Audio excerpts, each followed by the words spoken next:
Muito bem, olha só. Quinta-feira é dia do quadro Vida Saudável aqui no Em Dia, né? Você sabia que hoje é comemorado o Dia Mundial do Rim?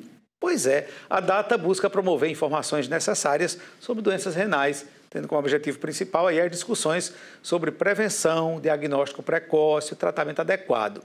Para falar sobre a data e a importância do autocuidado com a saúde dos rins, estamos recebendo aqui ao vivo em nossos estúdios a médica nefrologista, professora da Unifacisa, Amanda Damasceno. Doutora Amanda, bom dia, muito obrigado por ter atendido o nosso convite, seja bem-vinda. Obrigada pelo convite. Pois é, essa questão de rins, a primeira coisa que eu sou de fugir logo um pouquinho daqui, viu, doutora? É uma conversa, viu? Não se preocupe, não. Quando a gente fala em questão renal, eu lembro logo daquela questão de tomar água, né? Sim. É importante mesmo?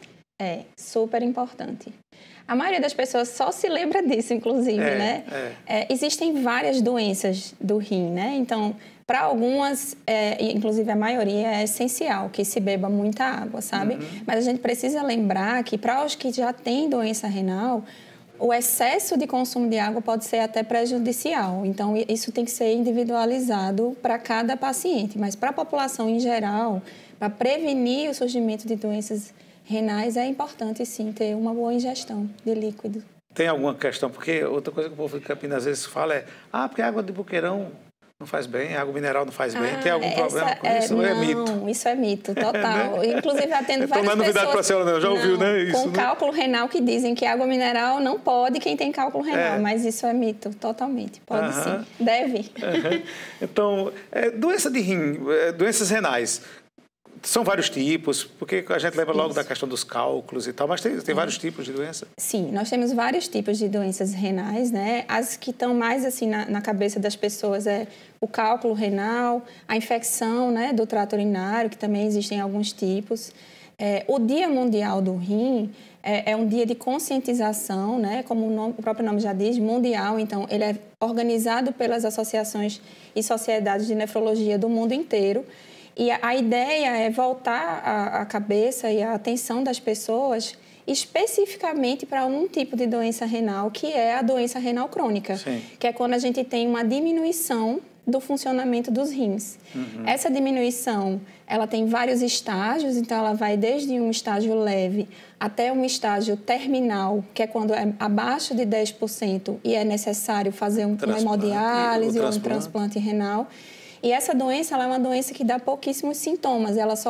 O paciente só vem perceber alguma alteração quando ela já está nas fases mais avançadas. Uhum. E muitas vezes a gente já não consegue mais intervir a ponto de parar a doença. Ela acaba sendo progressiva e incurável. Uhum. Então, é importante que ela seja diagnosticada precocemente. E a ideia do Dia Mundial do Rim é exatamente essa conscientização. Lembrar os médicos e a população em geral de fazer sempre exames de rotina e, infelizmente, a doença renal, por ser pouco sintomática, ela precisa ser feito um exame para que ela seja diagnosticada precocemente. E, na verdade, as pessoas acabam lembrando muito de fazer a prevenção cardíaca e outras coisas e não lembram... Lembram da glicose, do colesterol, mas ninguém sabe nem para que serve o exame da creatinina, que é o exame que a gente usa para avaliar o funcionamento dos rins. E o sumário de urina, que é um exame extremamente barato e que é extremamente importante para que a gente consiga rastrear alguns tipos de doença renal, mesmo na sua fase mais inicial. Muito interessante. O rim é um órgão que tem funções importantíssimas no organismo, né? Tem. É sempre bom lembrar isso, né? Tem várias funções, né? A filtração coloca para fora excesso de líquido e algumas toxinas, mas também tem outras coisas como metabolização e controle de eletrólitos, de ácidos que a gente pode acumular no nosso corpo se o rim não funciona bem. O metabolismo ósseo também depende do funcionamento do rim e também o controle da anemia, porque o rim produz um hormônio que faz com que a medula óssea produza sangue. Uhum. Então, doutora, em relação a senhora já falou na questão da doença renal crônica, né? Ela tem tratamento mesmo para evitar que avance muito? Eu tenho que ir logo para a hemodiálise? Não, de forma alguma. A doença renal crônica, ela tem como as principais causas aqui no Brasil diabetes, pressão alta, são as principais. A gente tem alguns fatores de risco que são modificáveis, como, por exemplo, obesidade, fumo, uso indiscriminado de anti-inflamatório, que são medicamentos que a gente sabe que a maioria das pessoas faz uso. Estou com uma dor aqui no meu joelho, só vai resolver se eu tomar um anti-inflamatório, então acaba fazendo uso abusivo, e isso pode levar à doença renal também. Então, quando a gente consegue mudar esses hábitos, né, transformar a nossa vida, a nossa saúde para uma vida mais saudável, fazer exercício, se alimentar de forma correta, evitar o excesso de peso, controlar a pressão, controlar a diabetes, a gente consegue evitar chegar na fase da doença renal. E quando a gente chega na fase da doença renal, se a gente descobre a doença precocemente através desses exames de rotina, a gente consegue controlar a doença, não curar na maioria das vezes, mas controlar. É uma doença que você consegue conviver com ela e a gente retarda a progressão, né? Evitando assim que haja a necessidade, por exemplo, de uma hemodiálise ou de um transplante renal. E o controle é medicamento ou alimentação, ou as duas coisas? As duas coisas sempre, sempre. Medicamento para controle de pressão, controle de glicemia, alguns para controlar a perda de proteína na urina. Dependendo do tipo de doença, tem alguns outros tratamentos específicos, mas a dieta é essencial. E exercício físico também. Ah, interessante. Eu nunca vi um médico... Olha, tem duas coisas que eu digo, olha, só pode fazer bem. Porque se você ouvir 200 médicos de 200 especialidades diferentes, eles vão dizer que exercício, que atividade física e tomar água faz bem. Com certeza. Então só pode estar certo, né? É impossível estar errado um negócio desse. Doutora, e a senhora falou na questão, a gente começou falando na questão da água, né? Mas alimento também na prevenção. Tem alimento que pode causar problema se você consumir excesso? Assim, então... quando as pessoas não têm doença renal instalada, seria mais uma dieta para evitar o acúmulo de peso e o excesso de sal, por exemplo, alimentos embutidos, né?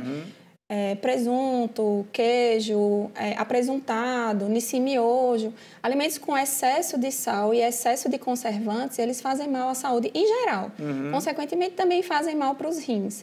Para as pessoas que já têm uma doença renal instalada, aí sim vem uma necessidade de uma dieta específica. Isso vai depender, logicamente, do grau da doença renal. Mas o consumo de carne, por exemplo, precisa ser controlado. Pô, fala muito de carne vermelha. Consumo de proteína. Tem muito paciente que fala, não como carne vermelha há anos porque tenho doença renal. Mas não é bem assim. A gente precisa controlar a quantidade e avaliar direitinho. Como é que está o fósforo desse paciente, né? Como é que está o ácido úrico. Sim. É por isso que o tratamento ele precisa ser individualizado e, para isso, o paciente tem que fazer um segmento com um profissional habilitado para isso. Né? O cálculo renal em si, especificamente, ele tem uma causa definida, não? Tem. Todos têm. Inclusive, não existe só um tipo de cálculo. Tem vários tipos de cálculo renal, cada um com sua causa e seu tratamento diferente. Inclusive, a maioria dos cálculos, o tratamento é dieta. Aliado ou não a alguns medicamentos, mas sempre dieta. Muito bem. Doutora, se tiver alguma coisa que a senhora acha interessante colocar para o nosso telespectador, fica à vontade, viu? Eu queria agradecer pelo convite, né? Agradecer a atenção ao Dia Mundial do Rim e a doença renal crônica. Eu queria só falar um pouquinho sobre o tema desse ano, né? A Sociedade Mundial, né, de Nefrologia estabeleceu como cuidar dos vulneráveis e se preparar para os desafios que podem acontecer. Baseado nas coisas que vem acontecendo no mundo ultimamente, enchente, terremoto, né? A gente teve recentemente desabamento no litoral de São Paulo. Isso leva ao sofrimento de toda a população, mas a população renal, que necessita fazer um tratamento de diálise, de hemodiálise, principalmente porque eles vão para a clínica 3 vezes por semana para fazer, sofre especialmente mais. Porque imagina, você está preso num lugar onde está tudo alagado, você não tem como ir fazer sua hemodiálise, você vai morrer por causa disso. Então, o objetivo da campanha é sempre conscientizar em relação à doença renal, mas esse ano, especialmente, conscientizar em relação à vulnerabilidade e à necessidade de instituição de políticas públicas que protejam a população renal que é tão vulnerável. Interessante, muito interessante esse viés, né? Porque às vezes as pessoas não pensam nisso. De jeito nenhum. Né? E só sabe quem é o doente ou que tem um doente desse em casa, né? Que sabe o que significa tudo isso. Que se preocupa. Exatamente. Doutora Amanda Damasceno, ela é médica nefrologista e é, inclusive, professora da Unifacisa, né? Está conosco aqui ao vivo hoje. Muito obrigado, viu? Por ter atendido nosso convite. Nada.